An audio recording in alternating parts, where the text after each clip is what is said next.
যা বেটি তুই অনেক খেলা কর। ও আচ্ছা আম্মু ঠিক আছে, অনেক মজা। হ্যাঁ মজা কর, তারপর দেখ আমি তোকে কত বড় বিপদে ফেলি। মা আমি কি ওই ছুপড়ি করে উঠবো? হ্যাঁ বেটি উঠ, কোনো সমস্যা নেই। আচ্ছা আম্মু। আরে আম্মু আমার তো অনেক মজা লাগতেছে। হ্যাঁ দাঁড়া, আমি তো তোকে এখন আসল মজাটা দেখাবো। এখন তো আমি এই বুটটা টেনে নিয়ে আসবো, তারপর দেখি তুই কিভাবে আসিস। আরে মা বুট কেন নিয়ে গেলে? আমি তো তোকে এখানে ফেলবো, এটা আমার চাল ছিল।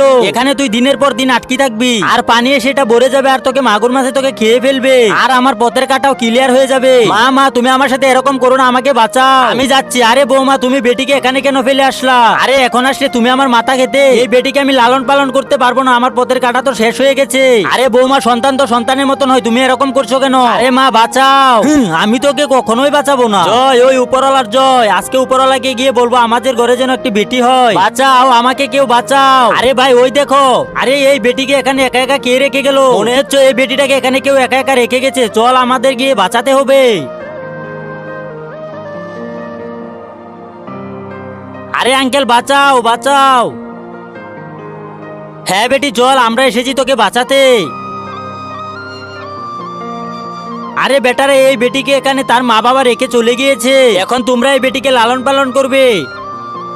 আরে বাহ, ওই উপরওয়ালা তো আমাদের কথা শুনে নিয়েছে, চলো এখন বাড়িতে যাই।